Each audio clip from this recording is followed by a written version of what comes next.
माता, आपने ही मधु और केटप को उत्पन्न किया। तो माता, जब उनका अंत ही होना था तो आपने उन्हें जीवन दिया ही क्यों?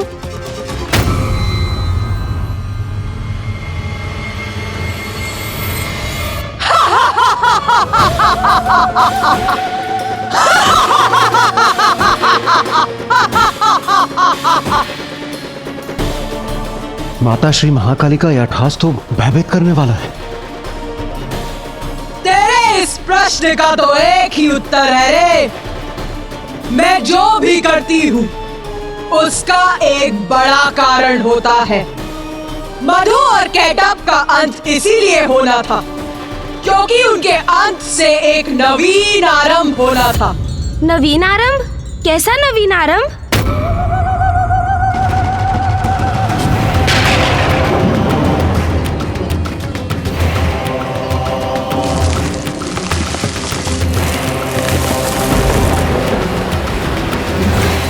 हाँ रे, नवीन आरंभ, क्योंकि मधु और केटप के खंडित शरीरों की मोधनी एक साथ आने से जल पर चलायमान थल के अंश को कठोरता प्राप्त हुई और ये था आरंभ पृथ्वी का।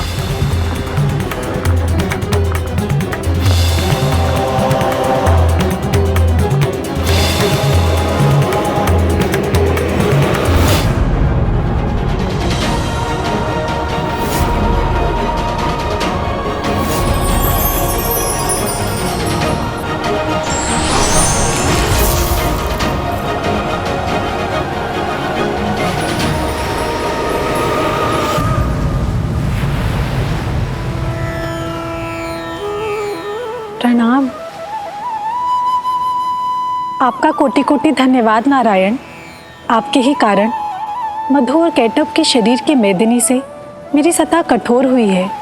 अब इस पे सृष्टि संभव हो सकेगी। देवी पृथ्वी, धन्यवाद मेरा नहीं, देवी महाकाली का कीजिए, जिनकी लीला से मधु और केटप उत्पन्न हुए और मैंने उनका अंत किया। मैं तो मात्र उनकी लीला में सहायक था। सृष्टि का पुनः निर्माण उन्हीं की लीला का परिणाम है।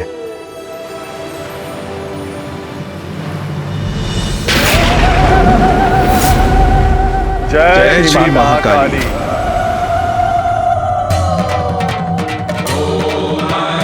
हम कृतार्थ हुए माता, आपकी अद्भुत लीला की और आपकी लीला के परिणाम स्वरूप सृष्टि के पुनर्निर्माण की कथा सुनकर। हाँ माँ, हम धन्य हुए।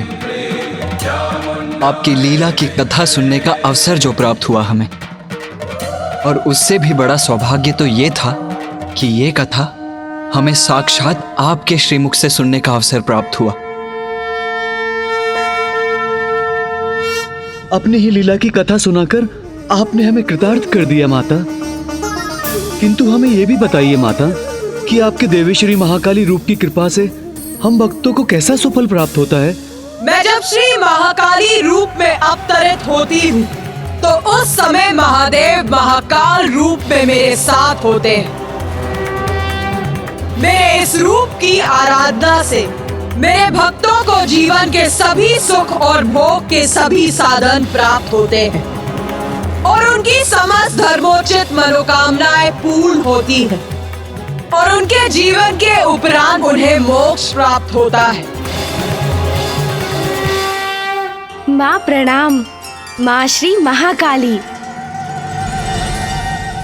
मशान कालिका काली, भद्रकाली कपालिनी, गुह्यकाली महाकाली, गुरुकुल्ला विरोधिनी, कालिका कालरात्रिश्च, महाकाली नितंबिनी, कालभैरवभार्या च, कुलवर्तम प्रकाशिनी, कामदा कामिनी कन्या, कमनीय स्वरूपिणी, कस्तूरी रस लिप्तांगी, कुंदरेश्वरगामिनी, ककार वर्ण सर्वांगी, कामिनी कामसुंदरी, कामार्ता कामरूपा च, कामधेनु कलावती, कांता कामस्वरूपा च, कामाया कुलकामिनी, कुलीना कुलवर्त्यंबा, दुर्गा दुर्गतिनाशिनी। मेरी प्रथम महाविद्या काली के रूप की कथा अनंत है, इसीलिए अब मैं उसे विराम देती हूँ और अपनी द्वितीय महाविद्या के विषय में बताती हूँ। द्वितीय महाविद्या माता? गणेश, अपने प्रश्नों पर थोड़ा नियंत्रण रखो।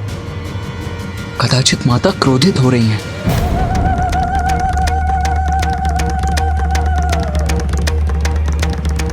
माता श्री महाकाली का प्रचंड क्रोध जागृत हुआ तो कदाचित हम सभी उसमें भस्म हो जाएंगे। एक और प्रश्न पूछना चाहता है रे?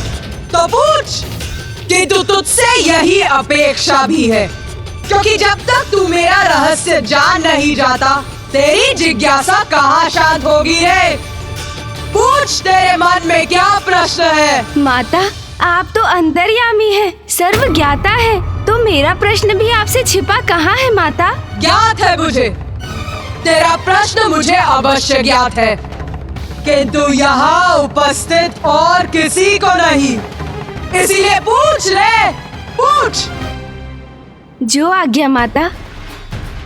माता, मैं ये समझने में असमर्थ हूँ कि जब संसार में श्री महाकाली का आविर्भाव हो चुका था और उनकी कृपा से पृथ्वी का निर्माण भी आरंभ हो चुका था, तो आपकी द्वितीय महाविद्या रूप की आवश्यकता क्यों हुई?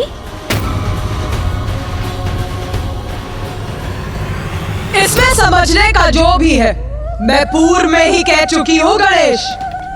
महादेव के साथ मिलकर संसार के निर्माण, पालन और संहार का कार्य है मेरा, और अपने इन सभी कार्यों के संपादन के लिए मैं अपने 10 महाविद्या रूप प्रकट करती हूँ। मैंने अपने महाकाली रूप में मधु और कैटब के शरीर से पृथ्वी के कठोर धरातल का निर्माण करवाया, किंतु उससे सृष्टि का सृजन पूर्ण नहीं हुआ था, क्योंकि जल और थल तो अब थे, किंतु और कुछ नहीं था, इसीलिए सृष्टि अभी भी अपूर्ण थी।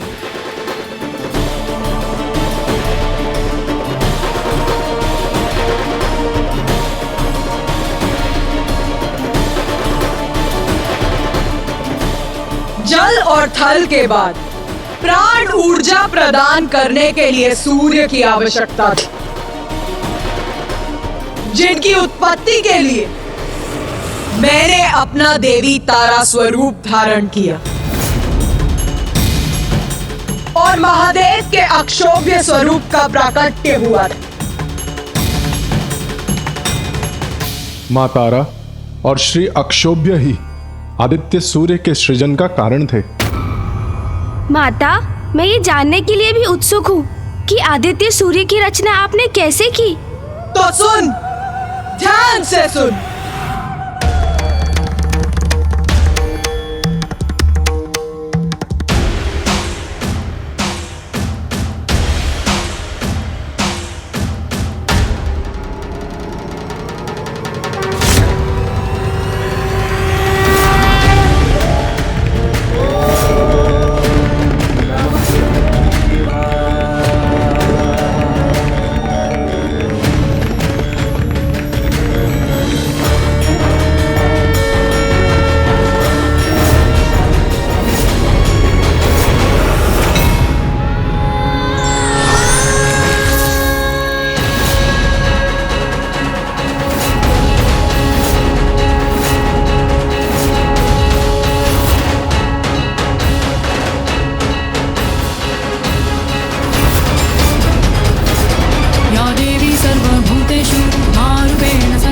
आदित्य सूर्य के बिना पृथ्वी हिमाच्छादित थल पिंड मात्र थी, जिस पर जीवन संभव नहीं था। इसीलिए देवी तारा का उद्भव हुआ, जिनसे आदित्य सूर्य को उत्पन्न होकर पृथ्वी पर ऊष्मता और प्रकाश का संचार करना था। वो देवी तारा मेरी द्वितीय महाविद्या, सर्वथा असाधारण स्वरूप है मेरा।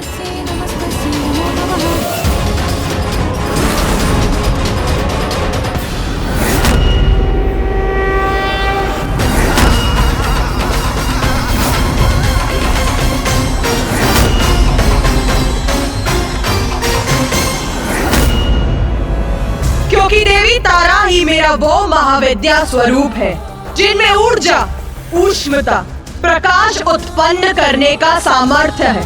और जब उस ऊर्जा का संयोग प्रभु अक्षोभ्य की ऊर्जा से हुआ, तो वो संयुक्त ऊर्जा आदित्य सूर्य के अस्तित्व का आधार बनी।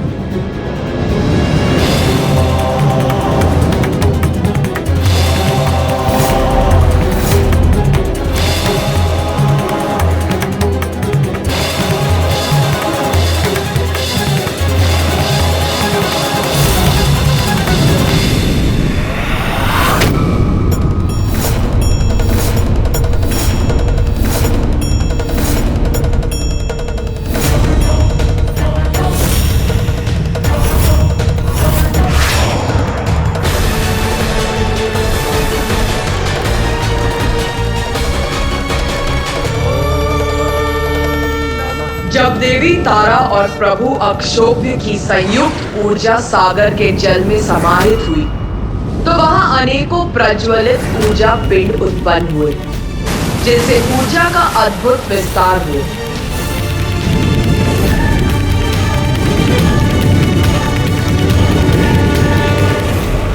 फिर देवी तारा ने अपनी श्वास वायु से एक प्रचंड वायु प्रवाह उत्पन्न किया, जिसके टकराव से उन ऊर्जा पिंडों की संख्या में और वृद्धि के साथ उनका जुड़ाव आरंभ हुआ।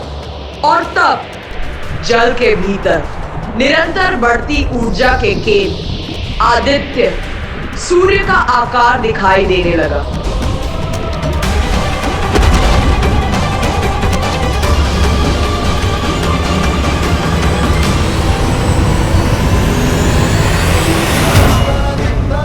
फिर प्रभु अक्षोभ्य और देवी तारा की ऊर्जा से आदित्य सूर्य प्रस्तुत हुए।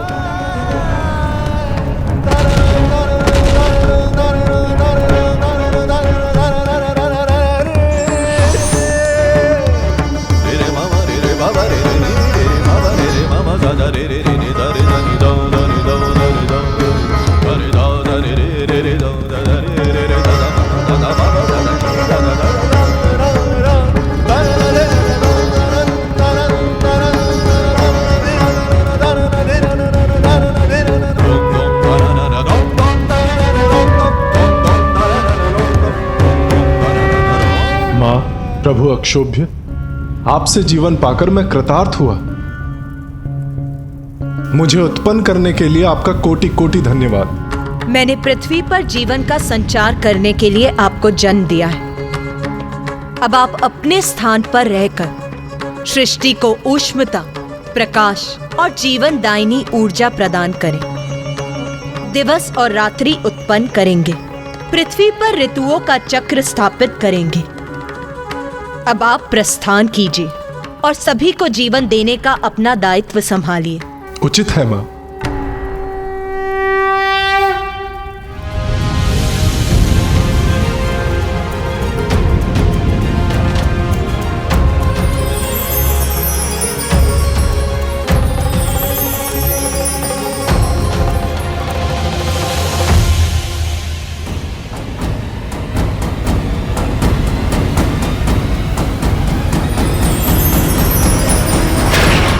माँ, सूर्य देव से ही संसार में प्राण शक्ति उत्पन्न हुई, जिससे प्राणियों का जीवन आरंभ हुआ, और ये सभी आपकी ही लीला से संभव हो सका है माँ।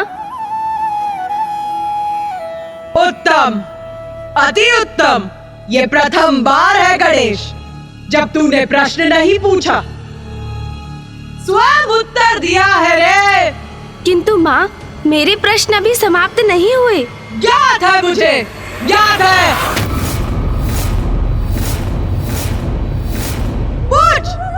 पूछ रहे। माता, हमें बताइए ना, आपकी द्वितीय महाविद्या स्वरूपनी देवी श्री तारा के नाम का क्या अर्थ है? क्या रहस्य है इसके पीछे माँ? तारा अर्थात जगत को तारने वाली।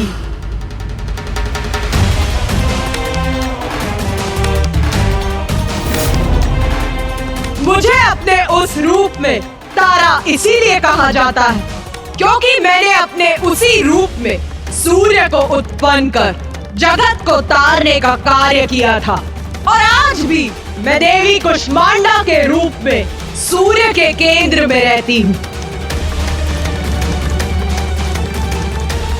उनकी अधिष्ठात्री हूँ। ऐसा क्यों माता? आदित्य सूर्य को उत्पन्न करने और उन्हें उनका दायित्व समझाने के बाद आपको उनके केंद्र में स्थित रहने की क्या आवश्यकता है? आदित्य सूर्य को उत्पन्न करने और उन्हें उनका दायित्व समझाने के बाद आपको उनके केंद्र में स्थित रहने की क्या आवश्यकता है? क्योंकि सूर्य की शक्ति का स्रोत मैं ही हूँ रे। मेरे बिना उनकी ऊर्जा, उनका प्रकाश मंद पड़, शांत पड़ जाता है। सूर्य सृष्टि को जीवन प्रदान करते हैं, किंतु उसका कारण भी मैं ही हूँ रे।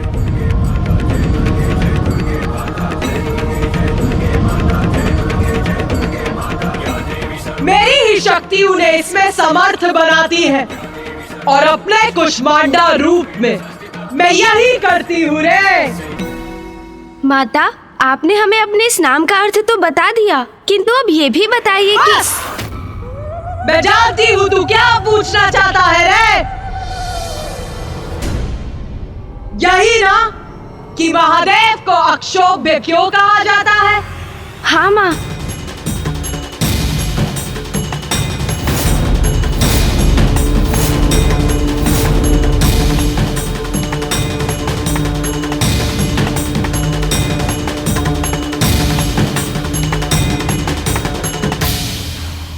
अक्षोभ्य अर्थात जो प्रत्येक अवस्था में शोभ्य रहित रहे, और महादेव तो सदा अक्षोभ्य ही रहते हैं। हलाहल विष का पान करने के बाद भी व्यथित नहीं हुए वो, सदा शांत रहते हैं वो। और ऐसा इसीलिए संभव हुआ क्योंकि कष्टों को तारने वाली देवी तारा के रूप में मैं उनके साथ रहती हूँ। मैं समझ गया माँ। आप जिनके निकट रहती हैं, उनको कोई क्षोभ नहीं होता, वो सदा अक्षोभ्य रहते हैं। तो माँ, क्या इसी कारण सूर्यदेव भी प्रशांत बने रहते हैं? तब स्वयं समझ गया तू। वास्तव में तू बुद्धि का देवता है रे। उचित कहा तूने। सूर्य सबको जीवन प्रदान करने के लिए सदा तपते रहते हैं और स्थिर भी रहते हैं, और अपनी स्थिरता से सबको प्राण शक्ति भी प्रदान करते हैं। माता, मेरी भी एक जिज्ञासा शांत करने की कृपा कीजिए। यदि सभी माता से इसी प्रकार प्रश्न पूछते रहे तो अवश्य ही माता कुपित होकर हम सभी को एक साथ दंडित करेंगे।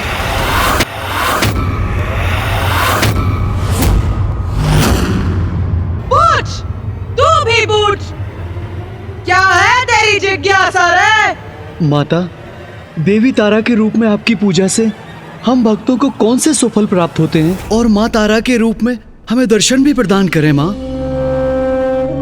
मातर्तिल सरस्वती प्रणमतां सौभाग्य संपत्प्रदे प्रत्यालीड पदस्थिते सवयदि स्मेराननां वारुदे फुल्लेन्दीवरलोचने त्रिनयने कर्त्रो कपालोत्पले खड्गञ्चा ददति त्वमेव शरणम्।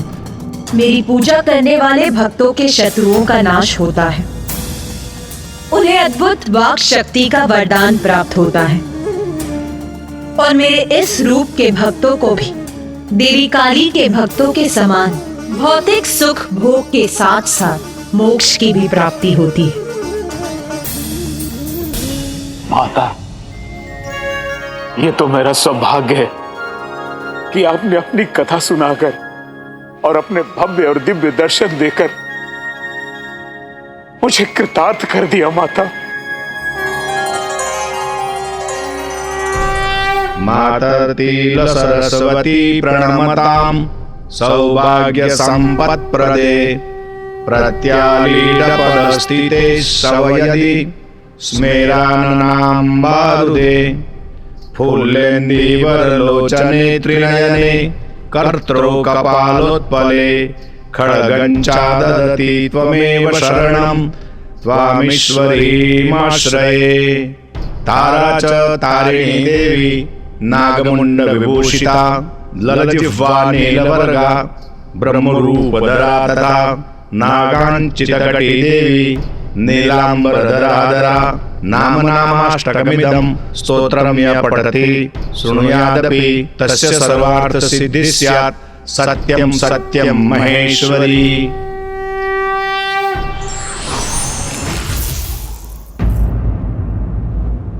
माता, आपने देवी श्री महाकाली रूप में पृथ्वी का निर्माण किया, फिर माँ तारा के रूप में सूर्य देव को उत्पन्न किया। जब पृथ्वी और जीवन के स्रोत सूर्य दोनों की रचना हो चुकी थी, तो आपकी तृतीय महाविद्या की क्या आवश्यकता थी? पृथ्वी, सूर्य, ये पर्याप्त है क्या? मैं कुछ समझा नहीं माता। तृतीय महाविद्या इसीलिए आवश्यक थी क्योंकि सृष्टि अभी भी अपूर्ण थी।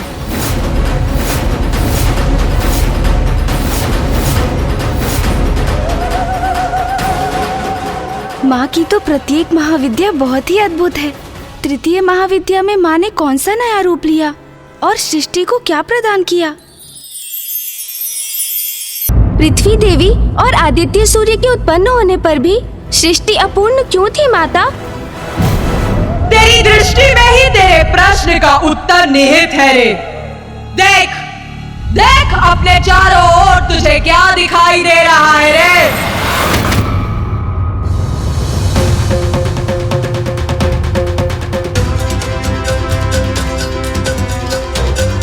माता, मुझे दिखाई दे रहे हैं ये नदी, ये झरने, ये वृक्ष, ये पौधे आदि। हाँ, उचित कहा तूने।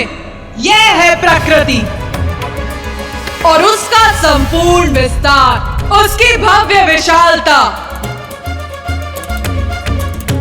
पृथ्वी पर फल उत्पन्न करने वाले वृक्षों की, अनाज उत्पन्न करने वाले पौधों की आवश्यकता थी, तभी तो उसमें जीवन फल सकता था ना।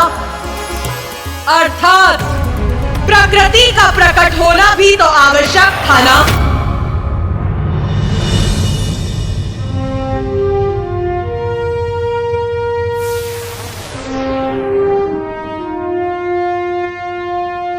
प्रिय, अब सृष्टि के विकास का समय आ गया है। जीवन के संचार के लिए पृथ्वी को प्रकृति की आवश्यकता है। सूर्य की अति ऊर्जा का तो निरंतर विस्तार हो रहा था, जिससे संपूर्ण सृष्टि प्रकाशित हो उठी थी। उन सूर्य का सृजन करने वाली देवी तारा और प्रभु अक्षोभ्य की असीमित आंतरिक ऊर्जा का तो अनुमान लगाना भी कठिन है रे। देवी तारा रूप में मेरी ऊर्जा से कदाचित प्रकृति भस्म हो सकती थी, इसीलिए प्रकृति के सृजन के लिए मुझे शीतल होना ही था। और तब मैंने धारण किया अपना अगला महाविद्या स्वरूप, देवी षोडशी।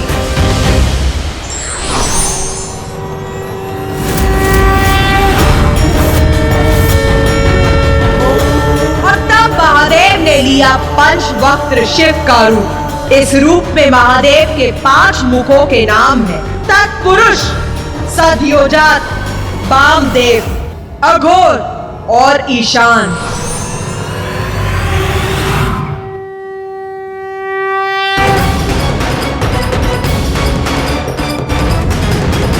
या देवी सर्वभूतेषु बुद्धिरूपेण संस्थिता।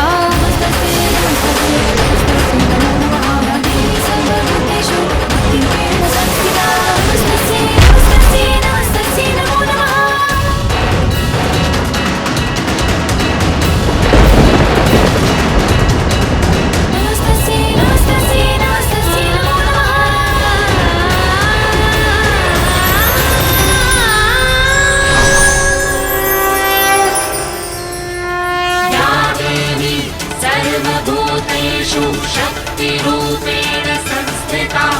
नमस्तस्यै नमस्तस्यै नमस्तस्यै। फिर देवी षोडशी की हथेली से एक जल की बूंद पृथ्वी पर गिरी।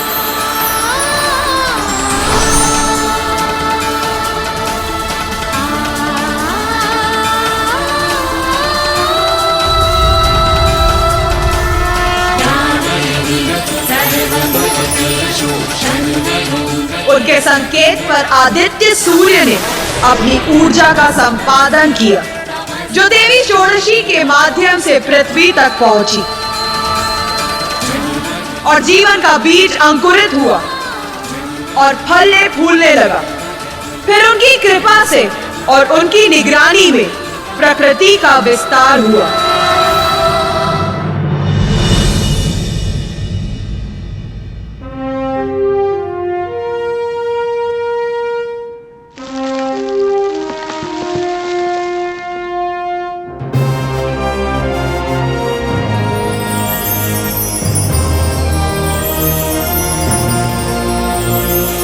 पौधे लहरा उठे, पुष्प खिलने लगे और उनके साथ वन्य जीवों में भी प्राणों का संचार हुआ और प्रकृति अपने पूर्ण वैभव में जीवन का आधार बनी।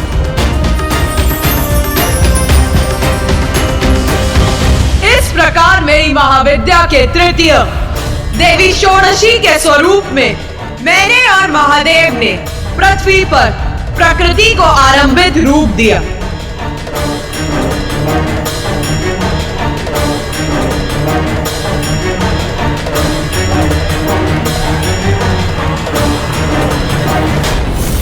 बाल व्यक्त विभाकरामिति निवाम भव्य प्रदाम भारतीम ईशत् फुल्लमुखाम्बुजस्मित करे राशा भवान्दापहाम पाशं साभयमंकुशं च वरदम कितनी अनुपम दिव्यता है माँ षोडशी की। कितना भव्य सौंदर्य है माँ का। भक्त्या भजे षोडशीम। इतने समय के पश्चात माँ के मुख पर ये सुंदर मुस्कुराहट देखकर हम सभी कृतार्थ हो गए। जो मेरे इस रूप की पूजा करते हैं वो सर्व सिद्धियां संपन्न हो जाते हैं, कोई भी दुख उनके निकट नहीं आता।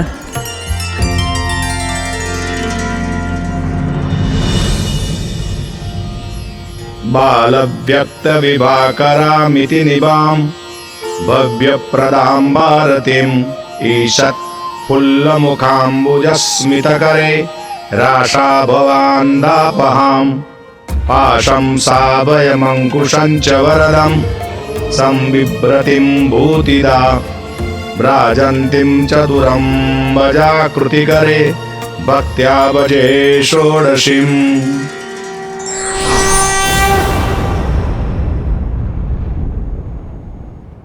बोल, अभी भी तेरे मन में कोई भी शंका, कोई भी जिज्ञासा जन्म ले रही है क्या? हाँ माता, अब तो संसार पूर्ण हो चुका था।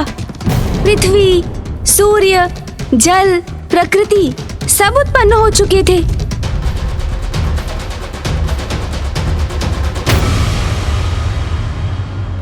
अपना प्रश्न अधूरा मत छोड़ गणेश, जो भी मन में है व्यक्त कर। पूछ पूछ पूछ रे, क्या पूछना चाहता है? माता, ब्रह्मदेव, नारायण, महादेव, पृथ्वी माता, सूर्य देव सब आपकी ही लीला से उत्पन्न हुए हैं, किंतु देवगण जैसे देवराज इंद्र, अग्निदेव, वायुदेव, वरुण देव और ऋषिगण जैसे ऋषि दुर्वासा, ऋषि मार्कंडे, इनका अस्तित्व कैसे प्रकट हुआ माता?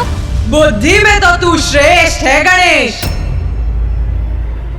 प्रश्न भी तू उत्तम ही पूछता है रे।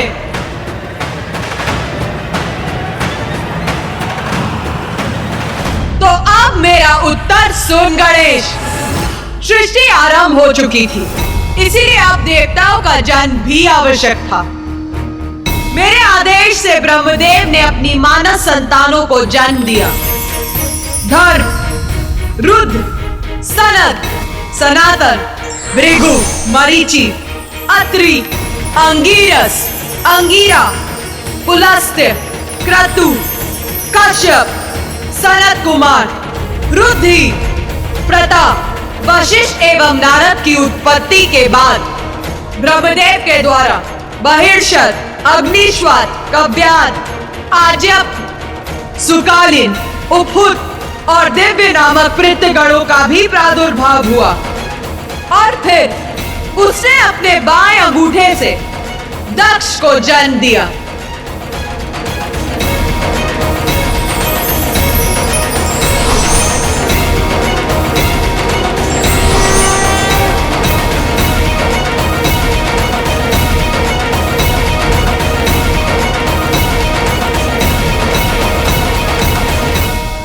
ब्रह्मदेव की मानस संतानें वृक्ष बीज अर्थात वंश वृद्धि करने में असमर्थ थी।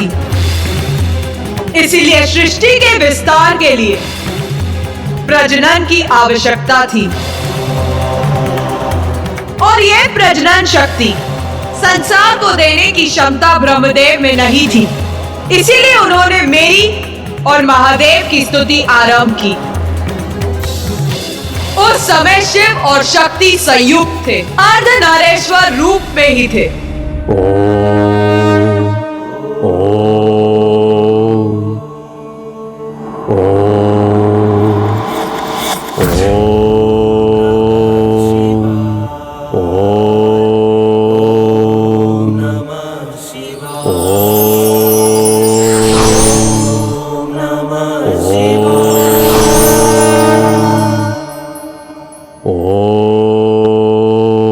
ब्रह्मदेव, हम आपकी स्तुति से प्रसन्न हुए।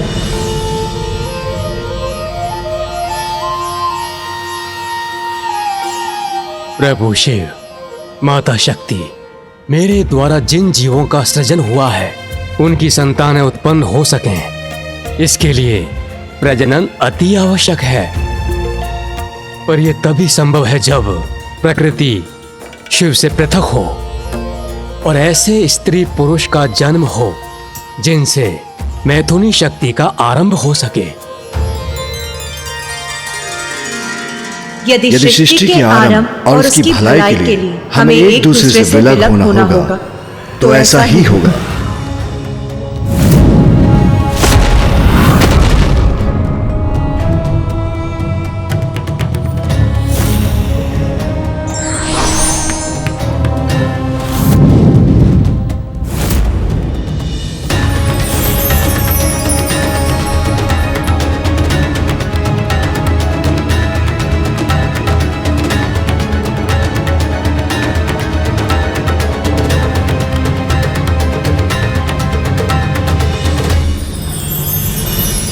ब्रह्मदेव की प्रार्थना से शिव और शक्ति एक दूसरे से विलग हो गए और उनसे एक पुरुष और स्त्री का जन्म हुआ। उसमें जो पुरुष उत्पन्न हुए थे वो मनु थे और स्त्री थी शत्रुपा। उन दोनों से प्रियवत और उत्पानपाद नामक दो पुत्रों का जन्म हुआ और आकुति, देवहूति और प्रस्तुति नामक 3 कन्याएं भी हुई। और फिर उनकी इन संतानों का विवाह ब्रह्मदेव की मानस संतानों से हुआ और उनसे मैथुनी सृष्टि अर्थात स्त्री पुरुष के मिलन द्वारा संतानों की उत्पत्ति की प्रक्रिया का आरंभ हुआ और सृष्टि का विस्तार होने लगा। दक्ष और प्रसूति से मैथुनी क्रिया द्वारा अनेकों संतानें उत्पन्न हुई, जिसमें से 13 कन्याओं का विवाह प्रजापति कश्यप के साथ हुआ।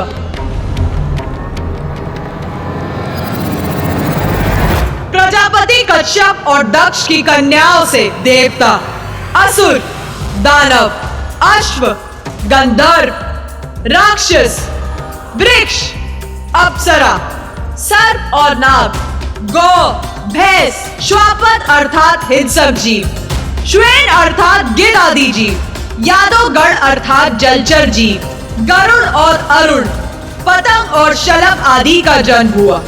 इन्हीं से संसार की समस्त प्रजातियों का जन्म हुआ। माता, अब तो सृष्टि पूर्ण हो गई थी। प्रकृति, जीव, जंतु, देव, गंधर्व, यक्ष आदि सभी उत्पन्न हो चुके थे और सबसे महत्वपूर्ण इस समस्त जीवन के लिए पृथ्वी भी थी। नहीं रे, मात्र एक पृथ्वी से संसार की रचना नहीं होती रे गणेश। बता मुझे, कौन है जो पृथ्वी पर निवास करता है? जीव जंतु और पुरुष माता। और अन्य सभी, उनका क्या स्थान है रे? सभी देव तो अपने अपने लोक में विराजमान रहते हैं और अन्य सभी भी माता। और अन्य सभी अपने अपने भुवन में रहते हैं और उन भुवनों की उत्पत्ति के लिए मेरी चतुर्थ महाविद्या स्वरूप देवी भुवनेश्वरी की कथा मैं अब कहूंगी। देवी भुवनेश्वरी?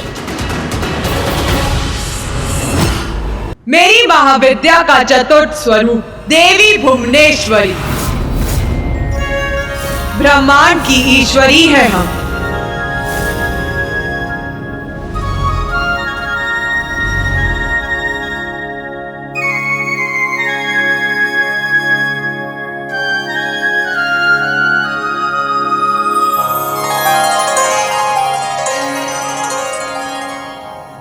संपूर्ण ब्रह्मांड की हम ही जन्मदाता हैं। ब्रह्मांड हमसे ही उत्पन्न होता है और अंततः मुझ में ही समाहित होता है। मैं ही उसकी रक्षा करती हूँ। जब मैं अपने भुवनेश्वरी रूप में प्रकट होती तो महादेव अपना त्रयंबक रूप धारण करते हैं।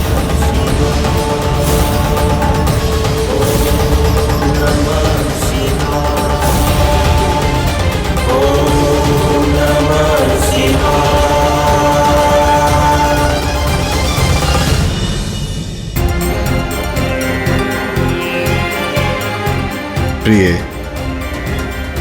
अभी समय आ गया है। अपनी भुवनों का निर्माण कर सभी देवताओं, ऋषिगण, अन्य सभी प्राणियों को अपने अपने भुवनों पर निर्धारित करें।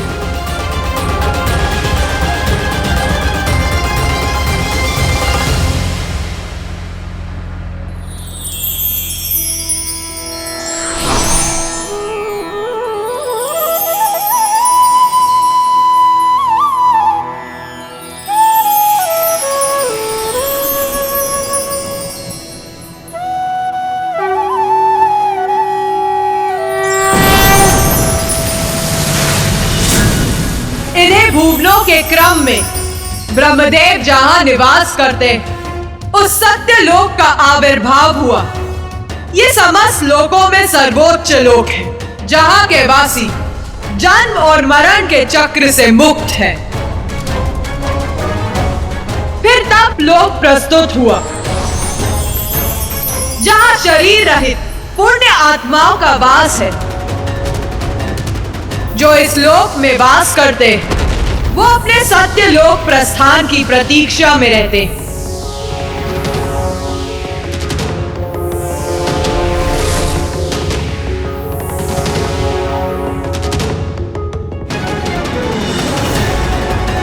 फिर ज्ञान लोक प्रस्तुत हुआ,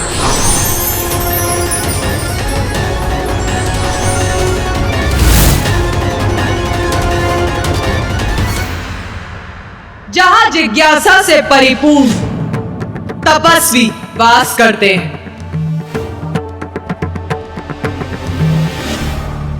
उसके पश्चात महरलोक का आविर्भाव हुआ,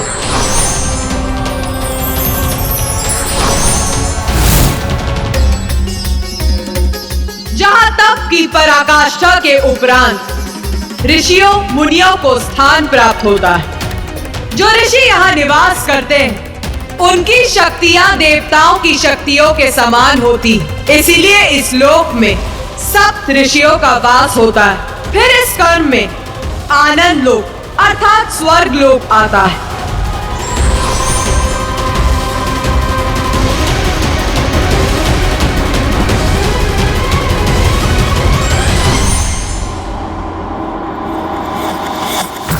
जो देवताओं और उत्तम पुण्य कर्म करने वालों का निवास है।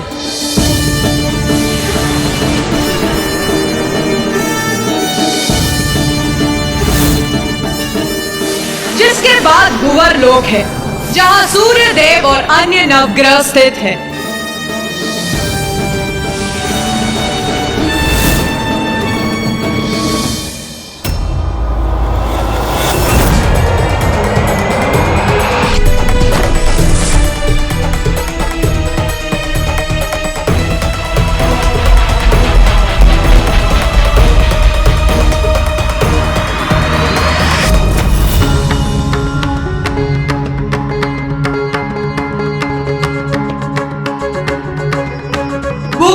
के पश्चात मनुष्यों और मृत्यु लोक के अन्य प्राणियों के लिए भूलोक है।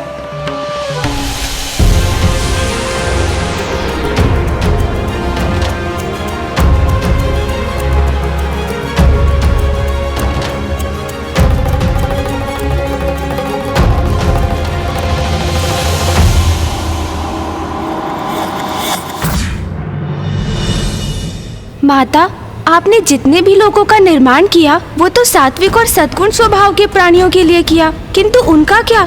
जिनका स्वभाव ही तामसिक है, उनका निवास कहाँ होगा? कहाँ जाएंगे वो? फिर भूमि के नीचे के लोग प्रकट हुए।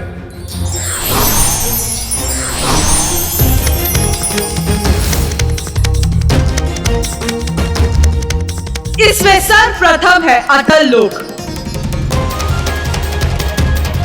ये भोग विलास का लोक है। भूमि की समस्त धन संपदा यही संचित रहती है। फिर वितल लोक है, जहां भूमिगत जीव स्वर्ण आदि का खनन करने हेतु निवास करते हैं। अतल लोक के समान वितल लोक भी भौतिक संपत्ति पर केंद्रित लोक है। फिर असुर राजा बलि द्वारा सुतल लोक का आविर्भाव हुआ।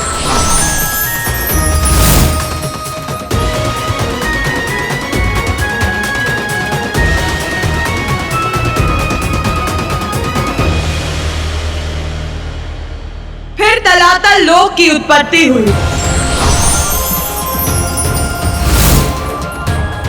फिर उसके नीचे महातल उत्पन्न हुआ। यही नागलोक है, जहां नाग पुरुष और नाग कन्याओं का वास है। फिर उसके भी नीचे है दानवों और दैत्यों का लोक, रसातल।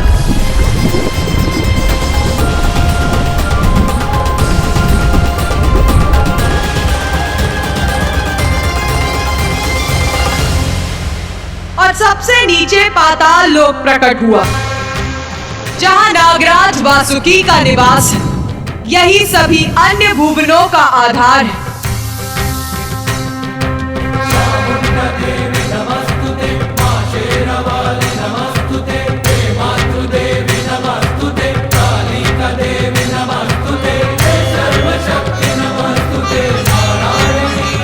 सब लोगों के बारे में तो हमें ज्ञात हो गया और सभी अपने अपने लोक में शांतिपूर्वक निवास भी करने लगे। तो फिर माता के अगले महाविद्या रूप का क्या उद्देश्य था?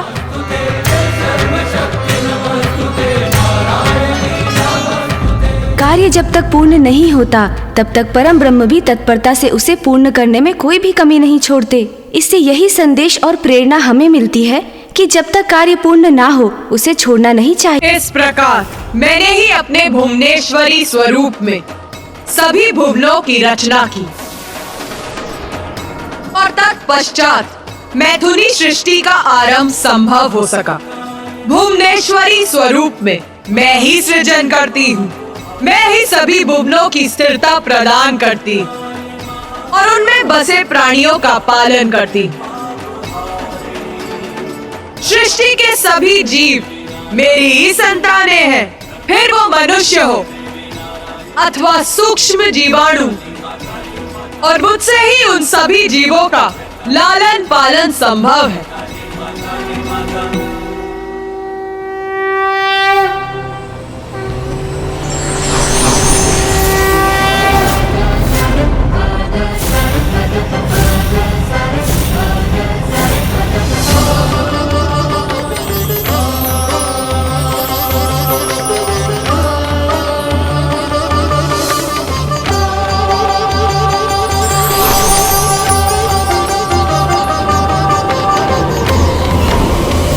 मेरे इस रूप की साधना करने वाले साधक को सर्व सांसारिक सुखों की प्राप्ति होती है।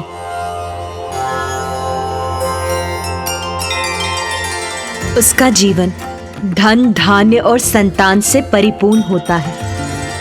धन, धान्य, वस्त्र आदि सभी प्रचुर मात्रा में प्राप्त होते हैं। मेरी भक्ति करने वाले भय से मुक्त होकर निर्भयता से अपना जीवन यापन करते हैं। मेरे इस रूप का बीज मंत्र ह्रीम में ही आधारित होता है और इस बीज मंत्र का जाप करने वाला भक्त स्वयं ईश्वर को प्राप्त कर लेता है।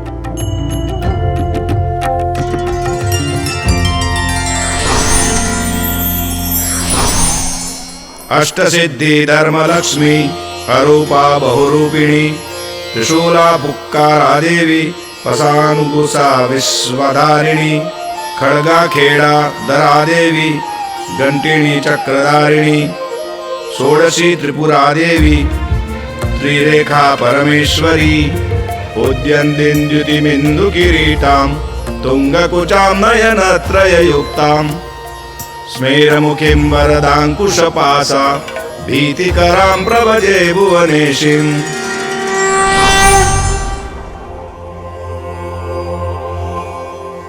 इस प्रकार संसार का निर्माण किया रे मैंने। त्रिगुणों पर ही आधारित था मेरे द्वारा रचित संसार का अस्तित्व, और प्रत्येक प्राणियों को उसका स्थान उसके कर्मों के अनुसार दिया गया। किंतु मेरे इस संसार में भी असंतुलन उत्पन्न हो ही गया।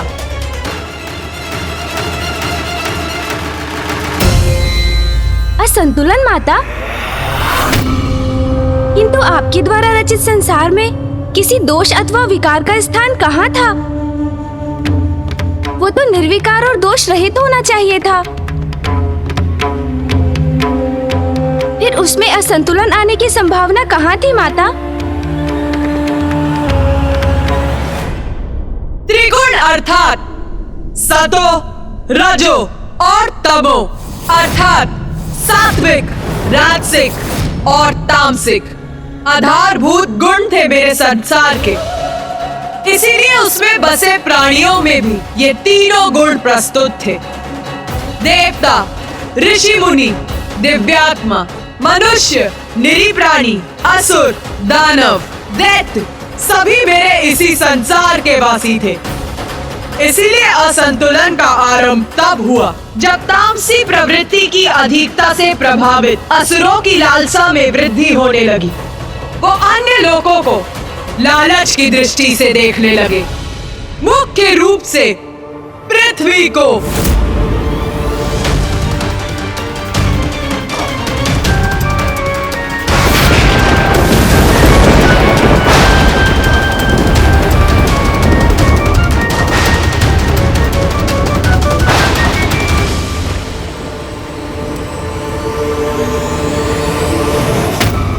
रुको!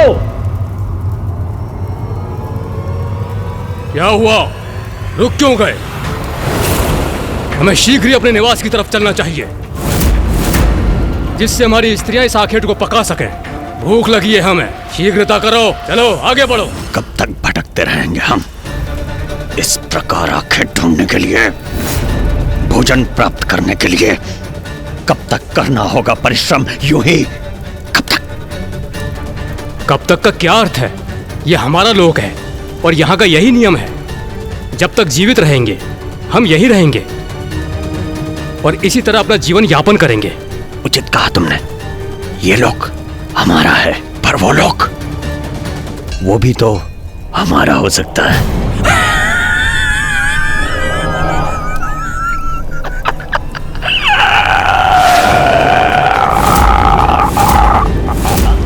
ये क्या कह रहे हो तुम?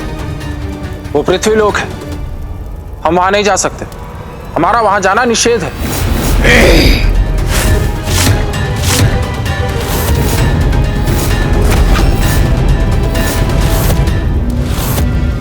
मेरी जो इच्छा होगी वही करूंगा मैं। मुझे पृथ्वी लोक पे जाना है। मुझे पृथ्वी लोक को पाना है।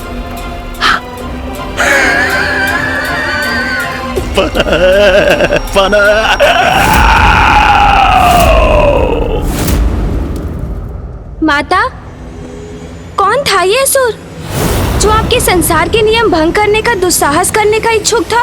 असुरराज दारू। तब तो आपने अवश्य उस असुर दारू को दंडित किया होगा ना माता?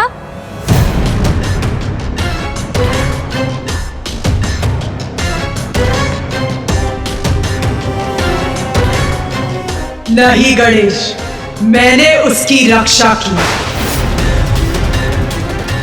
माँ ने रक्षा की उस दुष्ट असुर की? ये क्या कह रही हैं माता? उसे तो कठोर दंड का भागी होना चाहिए था।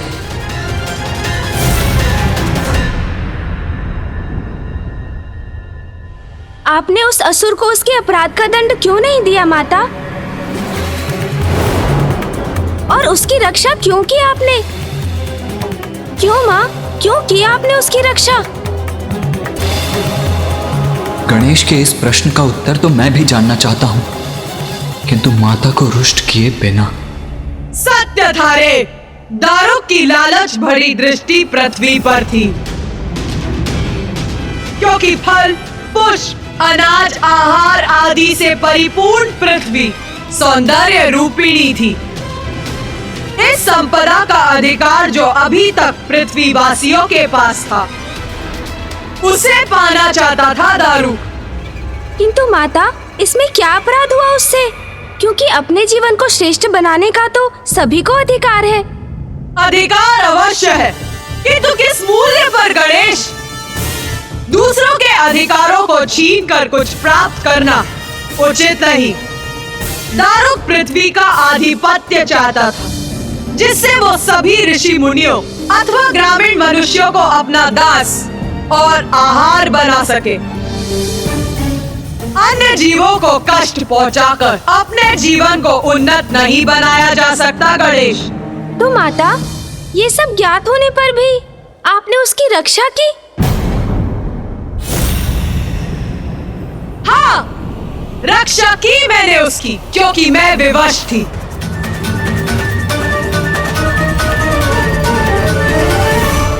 आप विवश थी माता? कैसे? इतनी सामर्थ्य किसमें है जो आपको विवश कर सके? क्या कारण था आपकी विवशता का माता?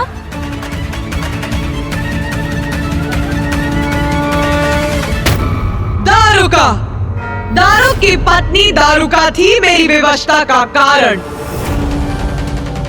आदि शक्ति हूँ मैं, किंतु जगत जननी भी तो मैं ही हूँ। चर अचर समस्त जीवों की माँ मैं ही हूँ। और फिर अपनी किसी भी संतान को कष्ट में देखकर मैं स्वयं को कैसे रोक सकती थी गणेश? माता किस पीड़ा की बात कर रही हैं?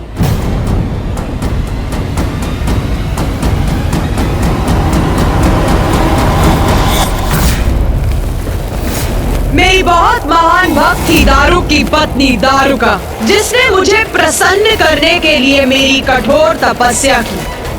तब मैं ही अपने आदि शक्ति रूप में सर्वत्र व्याप्त थी। आदि शक्ति नमो नमः।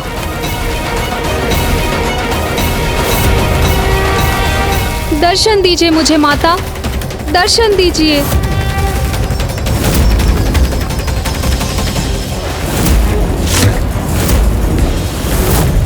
इतने वर्षों की कठोर तपस्या के बाद आपने अपनी इस भक्तिन को अपने दर्शन सुख से वंचित रखा माता। मेरे प्रति कठोर रहकर मेरी परीक्षा ले रही है माता, तो उचित है अब आप भी मेरी भक्ति की पराकाष्ठा देखेंगी माता।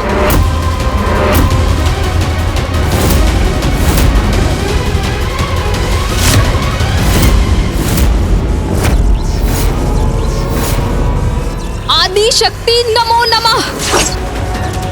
आदि शक्ति नमो नमः। आदि शक्ति नमो नमः। आदि शक्ति नमो नमः।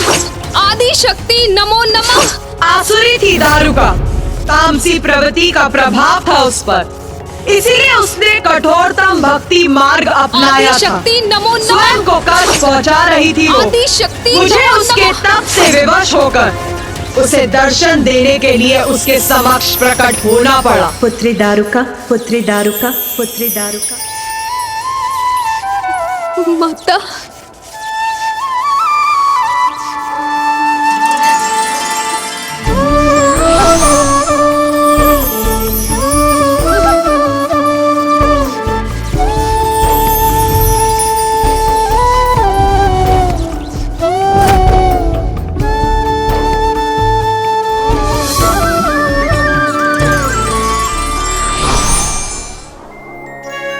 माता, सत्य है माता, आप दया की सागर हैं। मुझे दर्शन देकर मेरे कष्टों को हरकर आपने मुझे कृतार्थ कर दिया है माता। मैं धन्य हो गई आपके दर्शन पाकर। मैं माँ हूँ, मेरी भक्तिन स्वयं को कष्ट पहुँचाए ये मैं कैसे सह सकती हूँ पुत्री दारुका। मैं तुम्हारी तपस्या से प्रसन्न हुई। वरदान मांगो पुत्री। माता, मेरे और समस्त असुर समुदाय के जीवन को सरल करने हेतु इस स्थान को अपने आशीष से परिवर्तित कर दीजिए माता। यहाँ सभी संपदा से परिपूर्ण एक ऐसा वन स्थापित कर दीजिए जिससे हम सभी यहाँ सहजता से निवास कर सके माँ। क्योंकि माता, हम असुर सभी आनंद प्राप्ति के सुख सुविधाओं से वंचित है, इसलिए हमारे साथ भी आपके भक्तों के समान ही व्यवहार होना चाहिए माता। अपने समस्त समुदाय के लिए निस्वार्थ भाव से वरदान मांगकर तुमने मुझे और भी प्रसन्न कर दिया पुत्री दारुका। मैं तुम्हारी इच्छा अवश्य पूर्ण करूंगी। धन्यवाद माता, धन्यवाद।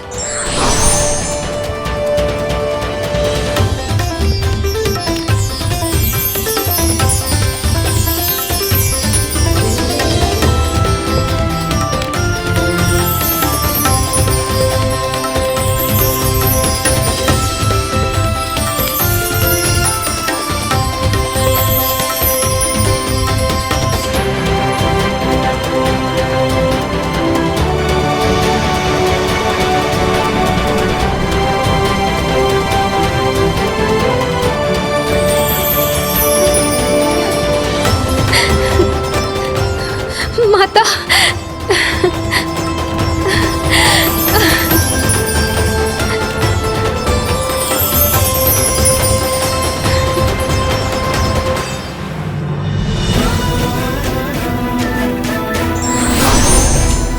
ये अब तुम्हारा वन है पुत्री दारुका। अब जहाँ तुम और तुम्हारा समस्त समुदाय जाएगा, ये वन तुम्हारे साथ जाएगा। सदा तुम्हारा रहेगा ये वन, जहाँ तुम्हें कोई भी कमी नहीं होगी और तुम्हारी सुरक्षा सदैव निश्चित रहेगी।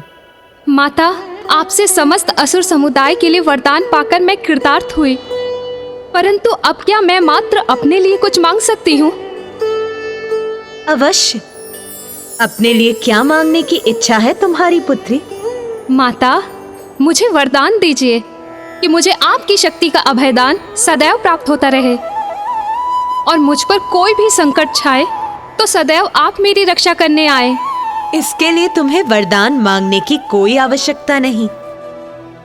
अपने भक्तों के लिए मैं सदैव रक्षा कवच बनकर प्रस्तुत होती हूँ, इसीलिए जो तुमने मांगा वो मैंने दिया। आपको कोटि कोटि धन्यवाद माता, आपको कोटि कोटि धन्यवाद।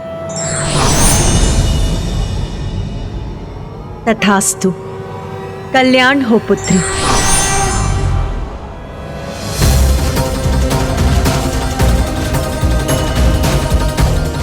माता की कृपा से हम असुरों को ये वन प्राप्त हो गया, हम धन्य हो गए। माता, आपने तो दारुका को वरदान स्वरूप संपूर्ण वन दे दिया, तब तो असुरों को संतुष्ट रहना चाहिए था। फिर उसके पति को पृथ्वी पाने का लालच क्यों हुआ? कृपा की थी मैंने दारुका पर, बंद दिया था उसे कि उसने अपनी आसुरी प्रवृत्ति का परित्याग नहीं किया। गणेश, मैंने दारुका और उसके असुरों को उस वन में समस्त वन्य संपदा उपलब्ध करवाई थी, किंतु उसका पति दारुक और भी पाना चाहता था और अब अपनी पत्नी को प्राप्त हुए वरदान से उसका साहस और भी बढ़ गया था।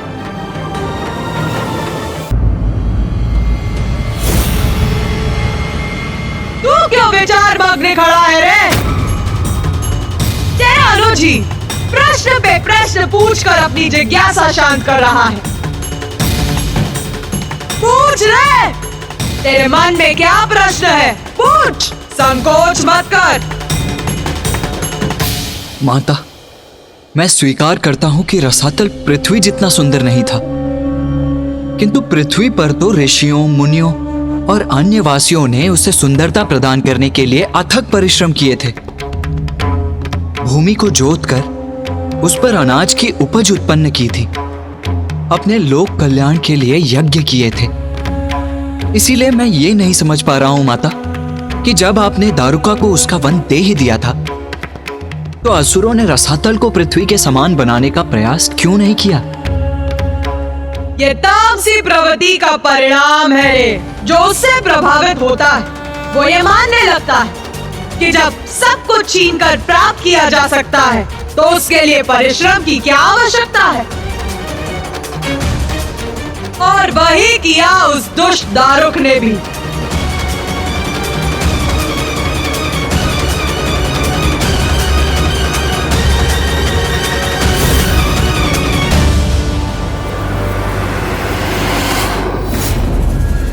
मेरे प्रिय असुरों, कोई नहीं, हमारा विनाश कोई नहीं कर सकता। क्योंकि मेरी पत्नी के कठोर तप के कारण स्वयं आदिशक्ति बनेगी हमारा दिव्य कवच। हम सुरक्षित रहेंगे क्योंकि सर्वोच्च देवी शक्ति हमारी सुरक्षा करने के लिए वचनबद्ध है।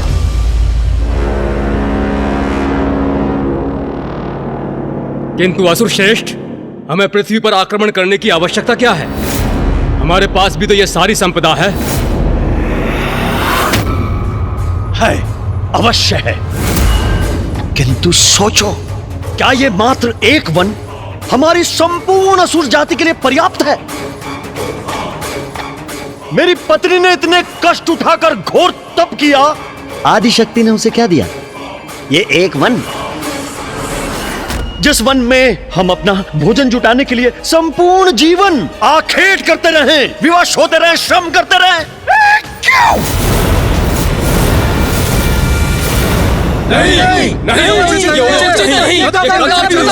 नहीं, हम मात्र एक लघु अंश से संतुष्ट क्यों हो? क्यों क्यों क्यों क्यों क्यों?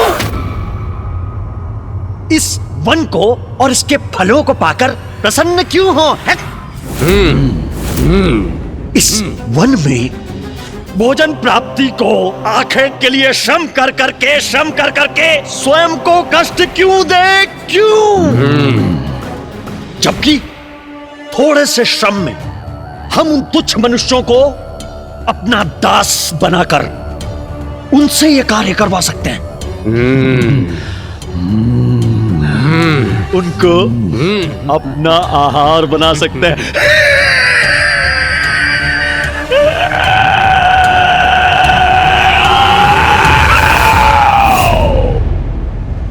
असुर श्रेष्ठ दारुक उचित कह रहे हैं। हम पृथ्वी पर आक्रमण करेंगे। आक्रमण करेंगे पृथ्वी पर। हम पृथ्वी को अपना बनाएंगे, हम दास बनाएंगे उन्हें, अपना आहार बनाएंगे उन्हें, अपना मनुष्य को। सुरश्रेष्ठ, हम पृथ्वी पर पहुंचेंगे कैसे?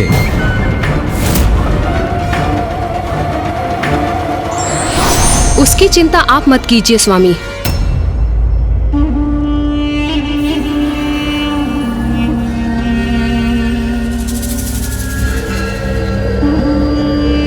स्वामी, यदि आप पृथ्वी तक जाना चाहते हैं तो मैं आपको ले जाऊंगी। अति उत्तम, अति उत्तम प्रिय।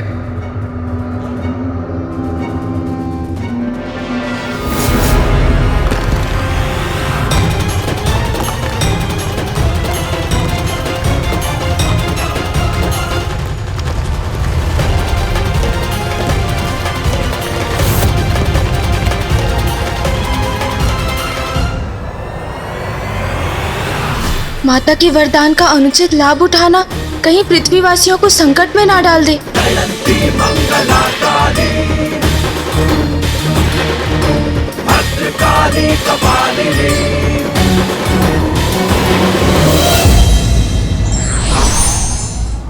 वरदान और आशीर्वाद कल्याण और दूसरों की सहायता के लिए होता है, ना कि दुरुपयोग के लिए।